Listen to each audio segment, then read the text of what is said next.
In the year 260 AD, a terrible event in Rome's history occurred. That year, the Emperor Valerian, ruler of the greatest empire in the world, lost the Battle of Edessa near the modern-day border between Syria and Turkey to the Persians of the east and was taken captive by King Shapur of Persia. Nobody is quite sure what happened to him afterwards, though they all tend to agree that things didn't turn out so good for Valerian.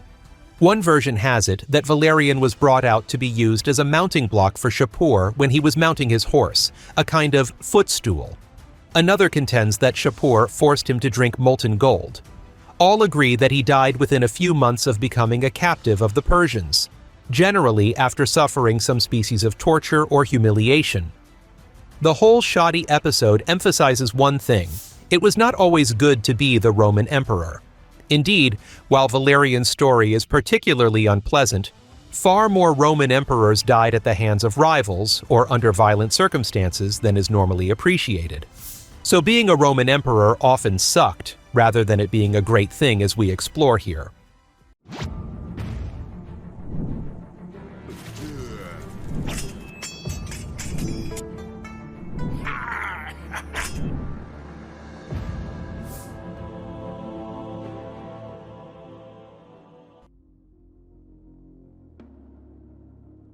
Of course, there weren't always Roman emperors during Rome's history. The first emperor did not arrive on the scene until 27 BC, and even when he did, he tried to disguise the fact that he was even an emperor. Octavian, the future emperor Caesar Augustus, was the grandnephew and adopted heir of Julius Caesar. He emerged victorious out of the civil war between himself and Mark Antony that followed Caesar's assassination by a cohort of Roman senators in 44 BC. Octavian then later convinced the Senate to bestow an unusual set of powers on him in 27 BC that made him the princeps, or first citizen, of Rome.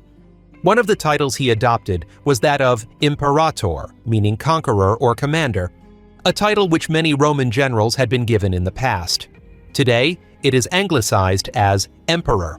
This mass of new titles and powers is seen as establishing the imperial title, though Octavian, who now adopted the name Caesar Augustus, meaning revered Caesar, would pass these honors on to his successors. So with this, great riches followed, and power in Rome's empire was now firmly split between the Senate and the emperors. For instance, the Roman provinces were divided up into senatorial provinces and imperial provinces, with the emperors having control over the administration and finances of the imperial provinces. The emperors also were the de facto commanders-in-chief of the Roman military, which otherwise did not have a centralized staff office.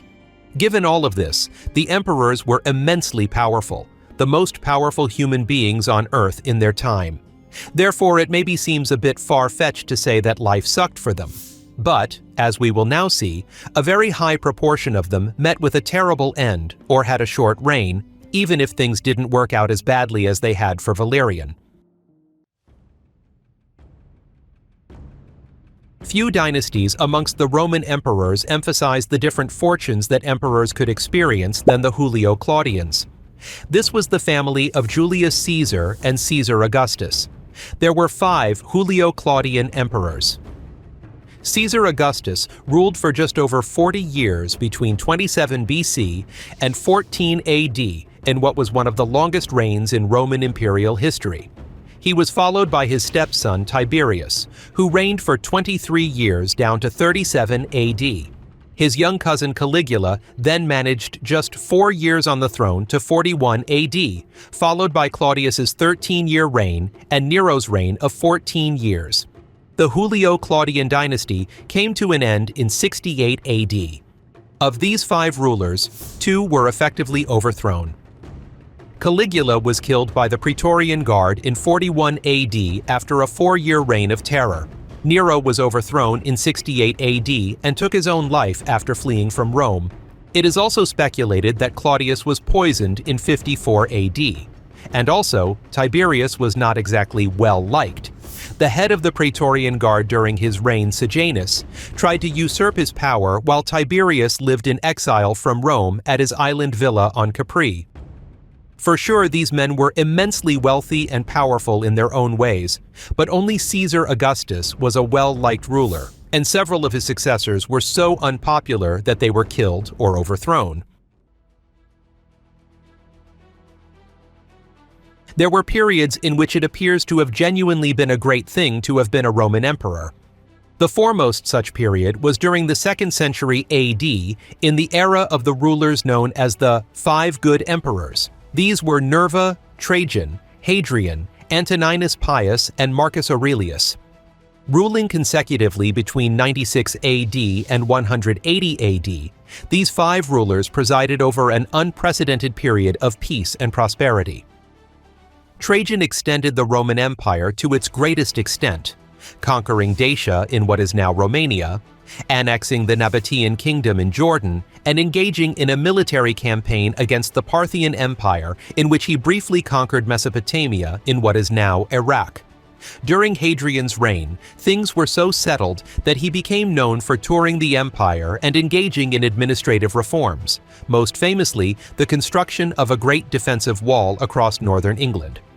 None of these 5 emperors were assassinated or died under suspicious circumstances. And yet, even here there were some issues. Marcus Aurelius might be well known today for being a Stoic philosopher who wrote a series of meditations that have gained a following in modern times. This didn't stop Aurelius from developing an addiction to opium, though. Also, Hadrian's life was blighted by the premature death of his lover Antinous, and he was disliked by the Roman Senate on account of his love of Greek culture and his aloofness from the Roman elite. Worst of all, the Antonine Plague, named after Antoninus Pius, ravaged the empire in the 160s AD, killing millions of people in what was the Roman equivalent of the Black Death.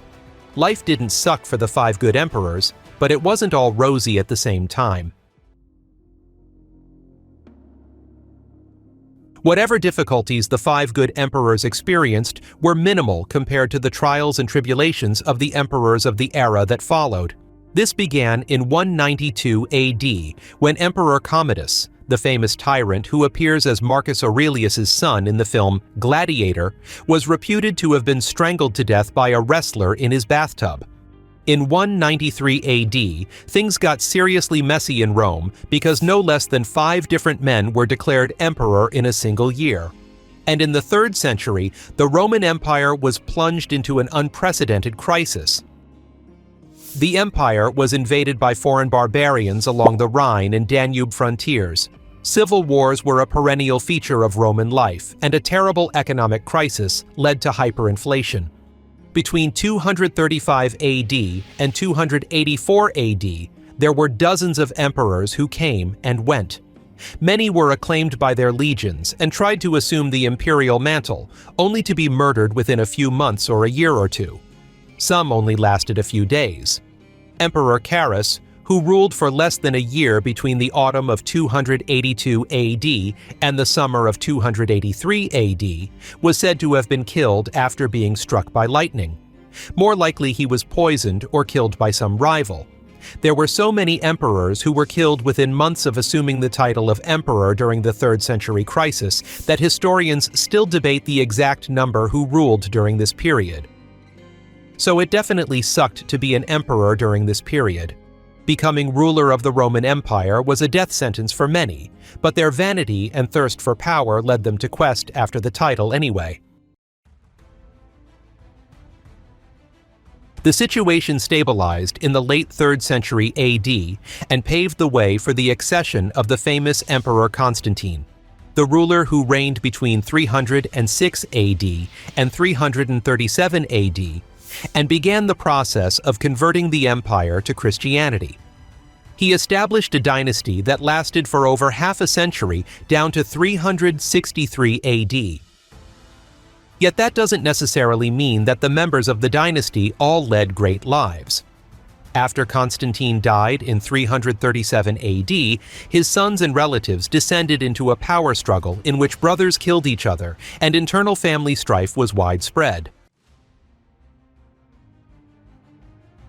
As time went by after the dynasty of Constantine and his sons, many Roman emperors simply had very little power of any kind and were little more than stooges. Real power often lay in the hands of powerful military commanders or even Germanic warlords. Take the example of Honorius. He was a son of Emperor Theodosius I. Also known as Theodosius the Great, his father had been a strong ruler who galvanized the empire after a difficult period in the 370s AD. Honorius succeeded him in 395 AD when he was just 11 years old. By then, the empire was firmly divided into a Western Roman Empire and an Eastern Roman Empire. Honorius ruled over the western half. He was no more than a stooge there. For much of his reign, real power lay in the hands of Stilicho, the son of a Germanic military officer in the employment of the Roman army. It was during Honorius's reign, in 410 AD, that Rome was sacked by a Gothic horde, an epoch-defining event in Roman history. As St. Jerome, living at the time in Bethlehem, proclaimed, "The city which had taken the whole world was itself taken." Honorius took much of the blame for this, even though he was just a puppet ruler. The same was true for many of his successors in the Western Roman Empire. When the final Western emperor, Romulus Augustulus, was dethroned by a Germanic warlord, Odoacer in 476 AD, bringing the Western Roman Empire to an end, it was simply formalizing what had been the reality for many decades, that the emperors in the west of the empire were little more than stooges. This was the somewhat pathetic manner in which the imperial office died out in Italy and other parts of the Western Mediterranean world. One thing that is worth noting is that the lifestyle of the emperors could, on occasion, be quite pleasant. The emperors were the wealthiest individuals in the world in their time, and owned vast estates around Rome and Italy, with additional imperial residences emerging in the provinces over time. Take the Villa of Tiberius in Capri, for example. Perched dramatically on cliffs overlooking the Bay of Naples, this retreat was a secluded paradise, far from the political noise of Rome. Tiberius reportedly spent his later years there indulging in luxury, pleasure, and isolation. Meanwhile, Hadrian's villa in Tivoli was less a getaway and more an imperial microcosm of the empire itself. Spanning around 18 square kilometers, it included not only the essentials of Roman aristocratic life, like baths, libraries, dining halls, and gardens, but also replicas of Egyptian, Greek, and other architectural styles from lands Hadrian had visited. There was even a Nile-inspired canal known as the Canopus, named after the Egyptian city, and an artificial island known as the Maritime Theater, where the emperor could isolate himself in luxurious solitude, surrounded by art and philosophy. What's more, a Roman emperor could order a temple to be built in honor of himself in Hispania or Syria, or could order an invasion of Britain or Parthia, as rulers like Claudius and Trajan did. If he was so inclined, he could surround himself with art, luxury, and pleasure, and live a life most people could only dream of. At least that's the theory, because in reality, most Roman emperors had to deal with a lot of stress, between the borders of the empire being invaded by Germanic tribes to rivals trying to overthrow them. The majority of Roman emperors in the 3rd, 4th, and 5th centuries AD had to deal perennially with the borders of the empire being overrun and trying to stave off the incursions of groups like the Goths, Huns, and Franks. Like, for example, the Emperor Valens was killed at the famous Battle of Adrianople near the eastern capital, Constantinople, in 378 AD, fighting a huge Gothic army. So now you should know, being a Roman emperor was not a leisurely position. In conclusion, was it good to be a Roman emperor, or did it suck for many of them? The answer really was a mixed bag. Life was good for many emperors. Nobody could realistically deny that Caesar Augustus spent much of his life ruling as a highly successful emperor satisfied with his accomplishments. Similarly, Vespasian, the founder of the short-lived Flavian dynasty in 69 AD, was a good emperor who lived a good life, as were the vast majority of the 5 good emperors, although each had their struggles, whether it was Hadrian dealing with the acrimony of the Senate, or Marcus Aurelius contending with plagues, wars, and a feckless son and heir. For others, things were far worse. Becoming emperor for a period of about 5 decades in the middle of the 3rd century almost guaranteed a person a swift death. 2 of the 5 Julio-Claudian emperors ended up being ousted and dying or being killed. By the late 4th century and into the 5th, many emperors were little more than stooges of the military. Overall, more Roman emperors were overthrown, deposed, or effectively sidelined by the military than actually ruled effectively in their own rights. For rulers like Augustus, Vespasian, Trajan, or Constantine, it was good to be the emperor. But for a huge percentage of Roman emperors, it genuinely did suck to be the ruler of the Roman Empire, and could often lead to a swift death. Don't forget to subscribe to Binge History. Smash that notification bell for more fascinating stories from the past.